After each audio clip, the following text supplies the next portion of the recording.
రేణిగుంట పట్టణ పరిధిలో రాత్రి వేళల్లో ఒంటరిగా వెళ్తున్న వారిపై బైక్పై వచ్చి దారి దోపిడీకి పాల్పడుతున్న 7 మంది నిందితులను పోలీసులు అరెస్టు చేసి కేసు నమోదు చేసి రిమాండ్కు తరలించారు. రేణిగుంట పోలీస్ స్టేషన్ ఆవరణంలో మంగళవారం ఏర్పాటు చేసిన మీడియా సమావేశంలో సిఐ మల్లికార్జున్ మాట్లాడుతూ, రేణిగుంట పరిసర ప్రాంతాలలో రాత్రి వేళల్లో బైకుల్లో వెళ్తున్న వారిపై దాడి చేసి దోపిడీ చేస్తున్న 7 మంది దొంగలను పట్టుకుని వారి వద్ద నుంచి 5 మోటార్ సైకిళ్లు, 8 మొబైల్ ఫోన్లు, 8 గ్రాముల బంగారు చైను స్వాధీనం చేసుకున్నామని తెలిపారు.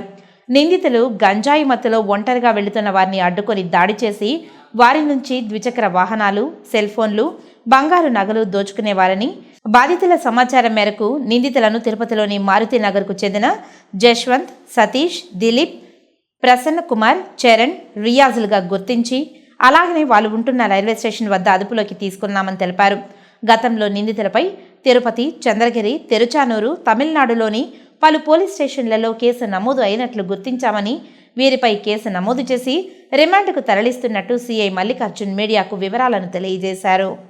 ఈరోజు ఉదయం రాబడిన ఖచ్చితమైన సమాచారం మేరకు మన రేణిగుంట మండలం కరకంబాడి పంచాయతీ తారకరామ్ నగర్లో సెయింట్ పీటర్స్ చర్చ్ సమీపంలో కొంతమంది వ్యక్తులు అనుమానాస్పదంగా ఒక దగ్గర ఉన్నారని మనకు సమాచారం ఉంది. వెంటనే నేను మా ఎస్ఐ గారు సిబ్బంది అంతా కలిసి అక్కడికి వెళ్ళి వాళ్ళని చుట్టుముట్టి పట్టుకోవడం జరిగింది. చుట్టుముట్టి పట్టుకున్నప్పుడు వాళ్ళు మొత్తం 7 వ్యక్తులుగా ఉండడం జరిగింది. వాళ్ళని విచారిస్తే వాళ్ళు పోయిన నెల మనకు 13వ తారీఖు రాత్రి ఆ వ్యక్తిని బెదిరించి ఏదైతే సొత్తులు లాక్కెళ్ళిపోయినారో ఆ నేరాన్ని కూడా అంగీకరించడం జరిగింది. వాళ్ళు లాక్కెళ్ళినటువంటి సొత్తును కూడా మనకు అప్పచెప్పడం జరిగింది. బాధితుల దగ్గర నుంచి బెదిరించి లాక్కపోయినటువంటి చైను, అతని వద్ద ఉన్నటువంటి సెల్ ఫోన్ అన్నింటినీ కూడా రికవరీ చేయడం జరిగింది.